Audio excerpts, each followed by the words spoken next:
Hello, everybody. Welcome back to the Battery Podcast. I am still Aiden. That is still Jack. We How are we a couple doing? weeks closer. I'm doing great. We are a couple weeks closer to the start of the PLL season. College playoffs are heating up, so we wanted to just talk about some of the updates from around the league. We're recording this on Tuesday night. The playoff schedule was announced. Obviously, not which teams, but the locations and dates. So we'll talk about that. The last couple things happening in free agency, Japan, etc. All right, Jack, how have you been the last couple weeks since we last saw you? Doing well, getting more and more excited for the season. As you mentioned, we had the playoff announcement, locations and dates today.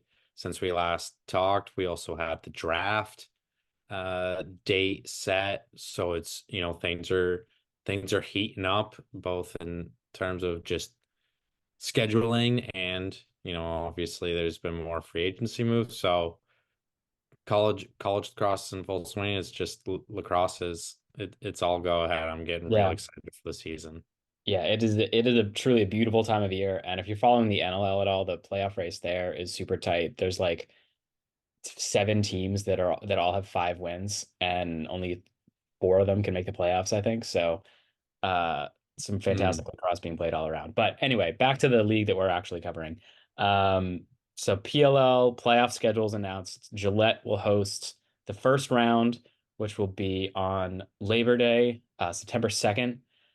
This will be a slightly different format though from previous years. So the past, I think just 22, yeah, 23 and 22, maybe 21 as No, well. and 21 because when the Cannons came in, That's they right. had the seven out of So eight teams. So the number one team got the bye, and then they had three quarterfinals.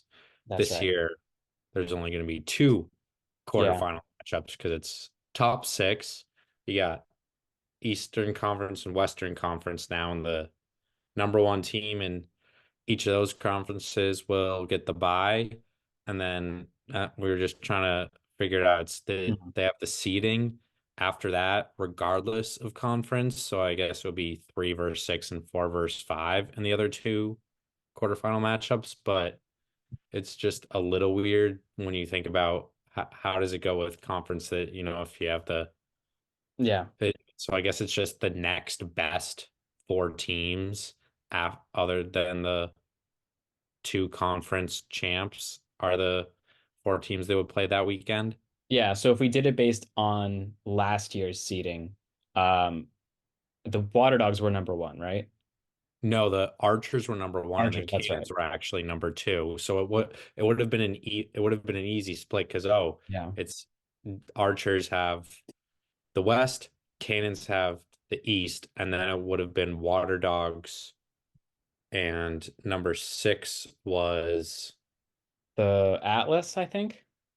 no, Atlas was seven because the Cannons played. Oh, that's right. Yeah. Who did the Then Water Dogs play in the first round last year? Because that was the oh, 3-6 matchup. Chaos or Whip Snakes. This is embarrassing. We didn't. Whip Yeah. Snakes. So it would have been Whip Snakes or Whip Snakes and Water Dogs in one quarterfinal matchup, and then the Chaos Chaos and Woods at as happened. Basically, it's just you yeah. chop off Atlas and gave Cans a buy, and Yeah. that it would have shook out same way. But what if Cannons and Water Dogs would be 1-2?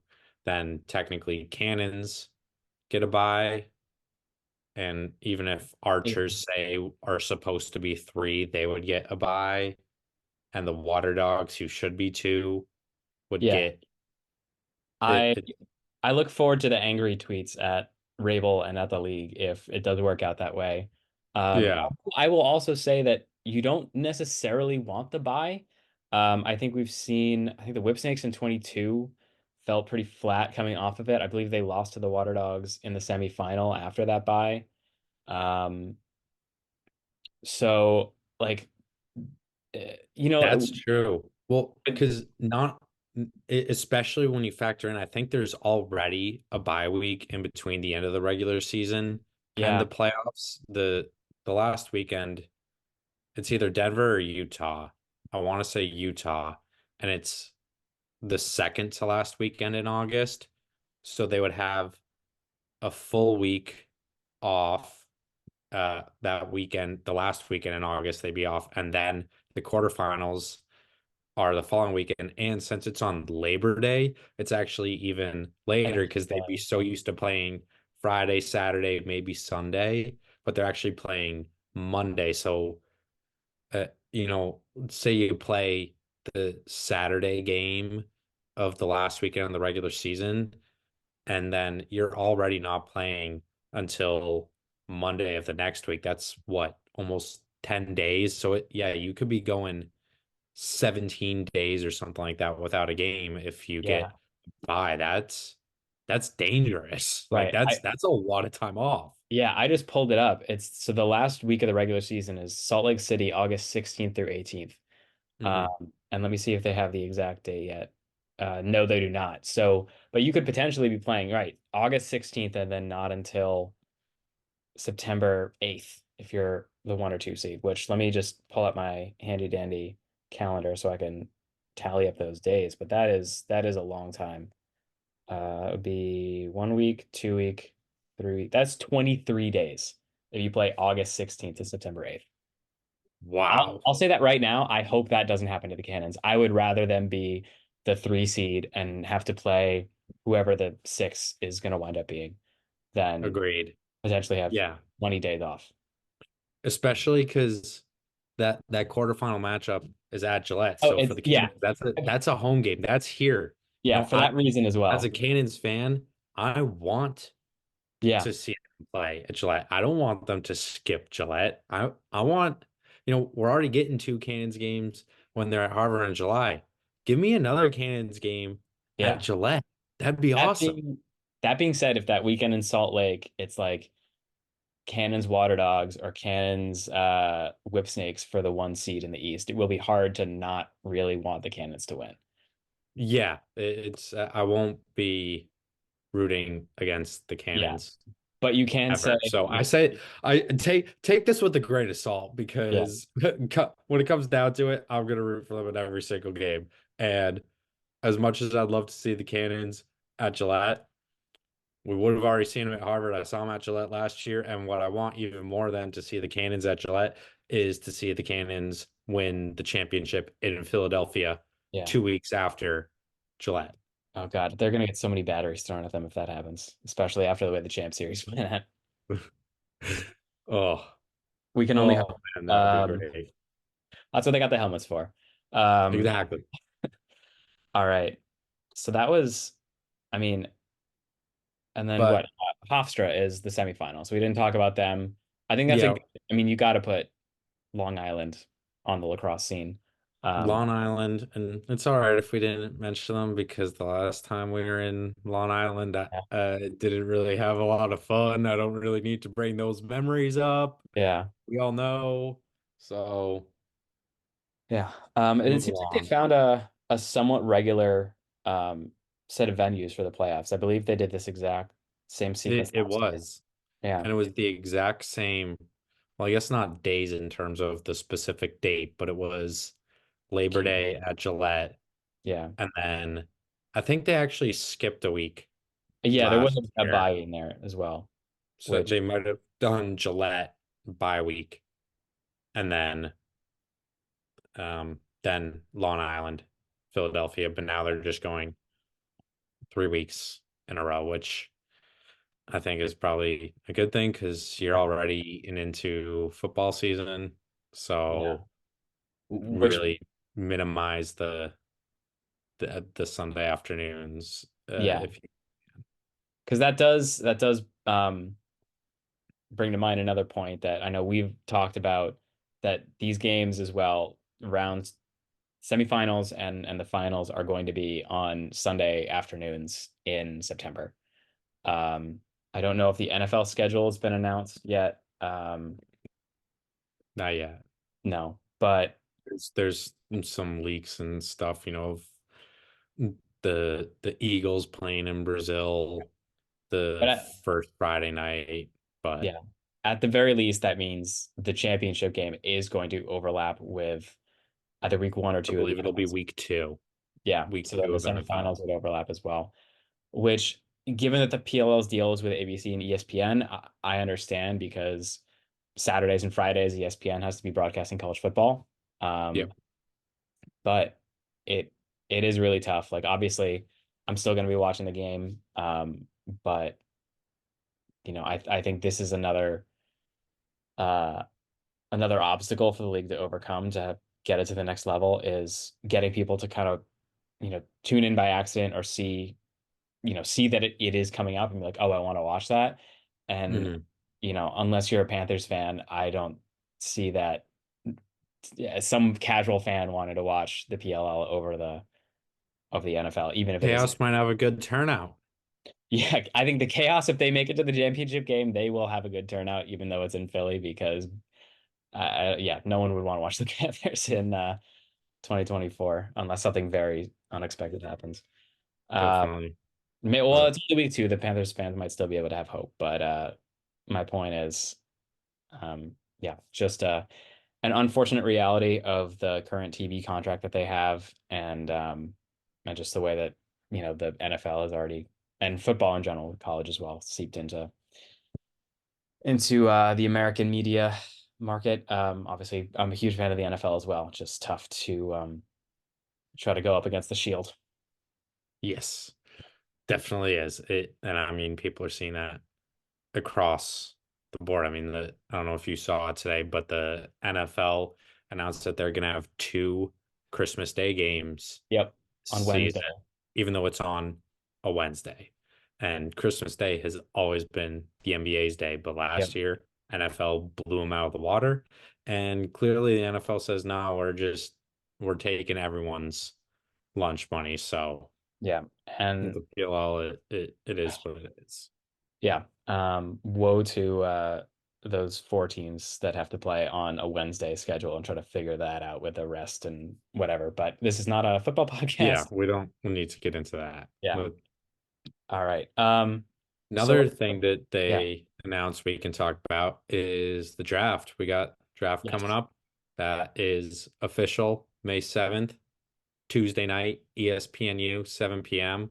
Hmm? So that'll definitely be really exciting. We talked a little bit about Cannon's draft needs and whatnot with Hutton a few weeks ago. Hmm. And this college lacrosse season has been just insane week after week with Yeah. just the the games every weekend. They're just so good and there's so many talented players. So it'll be awesome to see what the Cannons end up doing because I really think they can't go wrong both from a standpoint of how good all the draft eligible players are.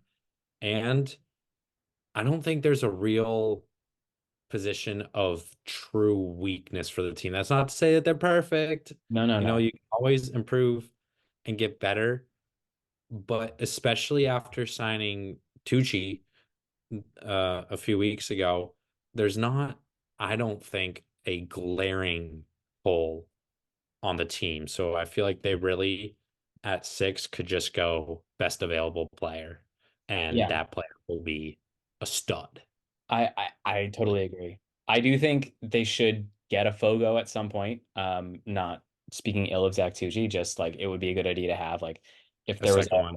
a Baptiste or an Erlin or Sisselberger type Fogo, but which I think Weirman is the best guy right Weirman, now. there's what's his name from Denver? Um, Uh, I'm drawing a blank, yeah. but Alec Stathakis. Yes. Yeah, there's a couple of good Fogos. You don't take that I guy don't at think, six. yeah, don't take him at six, but you can get him in. I think they only have three picks, maybe even two. I don't think they have a second rounder, but I'm I pretty sure believe they it have is three. third I do round, maybe. have, yes, they do not have a third rounder, so they have three, but they do have a first rounder for the first time in a couple of years. So I'm very Yeah, excited about so that. that'll be great. Yeah. Yeah, I would love to see them get, a big midi. I Yeah. think you were saying that a Dodger, someone that can come downhill. That would be good to to pair up with that attack that they already have. It's so good. I mean, Nolting obviously is a big boy. He's a bully, but I feel like a lot of their star offensive players are either on the shorter side or the leaner side. Yeah. So I would love like I keep thinking of, I don't know if he might be a reach at 6, but Brett Dobson from Notre Dame gives me such Sergio Perkovic vibes. I mean, they're both like 6'5", 225 and played at Notre Dame, so it's obvious why you would make that comparison. Yeah. But someone like him, I think, would just add another great dynamic to the Cannons offense. Absolutely. Like, I mean, they have a couple guys who can shoot from range, like of course, Aslanian. Obviously, Van Rapperswijk found a two bomb stroke at some point, but to have like another, like Aslanian's not that big, and to have a guy of kind of that perk size and speed or Miles Jones, um, Mm. would be to be able to, not that Miles Jones is going to get traded, but to be able to stretch the field like that, make the defense, like if you make the defense either slide early or cheat out Mhm. to you up by the 2 point line, and you get the ball moving around to Holman, to Kavanaugh, to Drenner. Yeah, Like they're going to do a lot of damage and score a lot of goals. And definitely. I am so excited to watch this. I cannot wait. Absolutely. And I What think, about Japan though? yeah, I was That trying. was fun. I was trying so hard to find where that was broadcast. I knew it was going to be at like 2 in the morning, but I just watch it when I wake up the next day. I figured it seemed Exactly. like they obviously have cameras there, but it didn't seem like they had it broadcast officially. No, Um, but they were posting a lot on yeah, social, so I feel like we really got to keep up with what was happening over there, and it seemed like all the boys were having a really good time. They got to do the yeah, sumo wrestling, saw those yeah. pics, those vids, that was good. And I was The honestly surprised at how the game went. You mentioned that we didn't get to watch the whole game, but it was only 8-5 I know that I could not believe PLL that. beat Japan. I think I was last like, year it was 12-6, which also struck me as low. Like I yeah, obviously I give all the respect to the Japanese players, but I really thought that the PLL should be putting up more than certainly double digits, but more than 12. Uh, yeah, so I don't know if they were taking it easy or if like the goalie was standing on his head or if they were, passes were flying, if sticks got messed up in customs or something. But like, yeah, the all I can say is, and if you saw the World Championships in 2022, I mean, Japan kicked the crap out of everyone they played, except when they ran into, I don't know if they wound up playing the US or Uruguay or Canada. no, but they Everyone in did the group. officially leapfrog England into the Yeah. top division. So I believe in 2027, obviously you got the US and Canada, and Haudenosaunee are going to be there. Australia will Yep. still be there as the distant fourth behind, distant third, which is already behind the top two. But I believe Japan is the new number Yeah. 5. So they'll be in that top division now. And it They're seems gonna like upset some they're teams. really Yeah. good. They are. They like I don't think the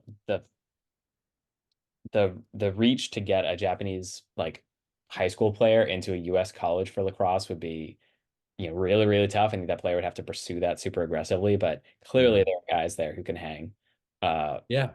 at a college I mean, I level. think there was a Japanese goalie that played for the Outlaws There is, way yes. in the day. So even back then, there was talent in Japan. Yeah. I think that it has only grown immensely Yeah. from that and since then. And with the PLL going to Japan, this was what, their second year Yeah, in a row second year that in a they did row. that. And I think they already said they're going back next year, maybe. Yeah, this is, I mean, it's Oh, way too far for, well, no, we talked at the supporter summit about getting a group and going along one of those years, but uh it is a very far way to go to see a game, but it seems just like such an amazing atmosphere and it would would be be cool. such a cool experience. Yeah, hopefully we Definitely. get to talk to hear from some of the players about what that experience is like because it just must be an amazing experience. And they went to like an elementary school as well, kind of taught lacrosse, a little English to the kids. Yeah, yeah. That must be Very an cool. amazing experience. Very cool. Grow the game, man. Yeah. That's what it's all about, no matter what you're doing, growing the game, whether it's pros playing in Japan, couple of dudes talking about the pros playing in Japan on the internet. We're just out here trying to Yeah. grow this Just incredible game that we love. more lacrosse content for everyone. Yeah. Exactly. All right. And speaking of growing the game, maybe we can reference our upcoming weekend plans for the Battery. It's our That's very right. first in-person event, which we are both very excited about. If you're in tune to the college lacrosse schedule, Harvard is hosting the University of Virginia this Saturday, um, March 30th at noon. Should be an amazing game. Harvard's been real comeback kings this year. Hmm. Virginia is absolutely a top five, arguably the number one team in the country. Top Uh, 20 matchup this yeah, weekend. Officially it's yeah, Harvard's number two and or sorry, definitely not. Harvard is number 16. Virginia is number Yeah, two. Excuse me, that was a little slip up there. But we can point hope. is, Dream. Maybe someday. two ranked teams. Yep. So Who'd have thunk? who knows what could happen? Like you said, Harvard comeback kings this year. They got that home crowd. Will Hmm. bring that home energy for them. That it could be a good one. Yeah. So we Could will be a be good one. there as leaders of the battery. We'll have another couple members of our crew there. We've got some family and friends coming as well to support the game. Obviously, Harvard will have their own people. I'm sure Virginia will have some contingent that will travel. So it should be it's just an amazing atmosphere. Um, if you watch this by before Saturday, we certainly hope to see you out there for what should be an amazing, amazing afternoon of lacrosse. Absolutely. Yeah. All right. Now I think the last thing we have to turn to is free agency, which definitely has died down in the Mm, last, well, since we spoke. I think by the time we spoke, it had really already reached its peak. I Uh, agree. so yeah, we said what we said before. The Cannons have signed up all their guys. They have Finn Sullivan's their last unrestricted free agent left. It's kind of iffy if he comes back or not. Hmm. The Cannons have already signed. I mean, acquiring Bryce Young and Garrett Apple. It's like no And offense. they re-signed Max Wayne Yeah, as well since then. So eh, yeah, not that I don't want him. It feels like we're set, kind yeah. of.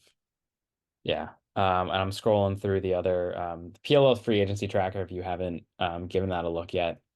Is very easy to use and informative on who's still available, how long people are available. So I totally recommend everyone give that a look. Oh, Chase Frazier, I see, still a free agent for the Chaos. Um, Mark McNeil technically still a free agent as well. He didn't play with no, the Cannons last year, and I remember we required him in a trade, but I didn't realize he was on an expiring contract, so he's actually a free agent yeah, now. I think with who the Cannons have at that short stick midi position, it's unlikely he comes back. I He agree. seems like a super likable guy that I've Mm, always enjoyed, like the behind the scenes stuff from like the RJ vlogs and whatnot. Um, I would love to see him in a Cannons uniform at some point this summer, not because somebody get hurt. Obviously, hope everyone stays healthy, but but if we had cause to see him in the red, white, and blue, I think that would be just nice for the Cannons. He's a player as a defensive guy. We were both defensive guys, right? yeah, I've yeah, always enjoyed um, seeing him play, but I think unfortunately his time as a pro might be behind him. agreed. Yeah, Yeah, he's definitely on the back nine. yeah. Um, all right, scrolling through, I see. So the big news that came out today, not, I mean, big news, we kind of all expected it, is Ryder Garnsey re-signing with the Mhm. Redwoods. Glazner, though, still a free agent. Uh, Really? yeah, so and he's Hmm. been, you know, their leader defensively for their entire existence. So I And wonder. with them losing Apple Yeah, too, you would think that that makes it even more important that they would re-sign such a both big locker room guy and on-field player for the yeah, Rebels. yeah. That surprises me that he hasn't signed a contract yet, and that yeah, I don't know. Would love to know the story behind that. If I don't know if he's just been busy and hasn't had a chance to put pen to paper or what, but um, Yeah. this has been a an off season of a lot of change for the Redwoods more than anyone. Um, and then a couple other teams going a few Mark different. Cockerton is a free agent. Yeah, Just would love to. a Well, little bit of a soft spot. I mean, he did yeah, help the Cannons win a championship, albeit it was the 2020 COVID yeah. bubble 1 week, and the semifinal turned into the championship game. God, what a But technically, we still won the Steinfeld Cup in yep. 2020, and Mark Cockerton was a big part of that Cannons team for those last few years in the MLL. So I don't know how he would fit into the offense, but always Yeah, gonna have a soft spot for him. as will I. Yeah, I think he also was an assistant coach at my alma mater for a couple of years. Um, Really. yeah, so I'm not while I was a student there, I don't believe, but Hmm.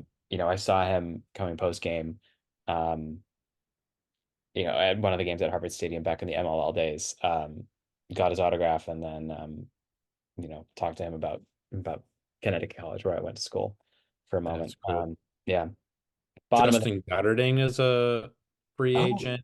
he was so good his last year of college, his first couple of years in the pros, and then he's really kind of bounced around. I feel like he's kind of fallen off. Another Yeah, guy that talk about someone that was so good popping on to the PLL, but feels like they've fallen off is Connor Farrell's also a free agent. yeah. I think he maybe more than anyone got hurt by the new face-off rules last year.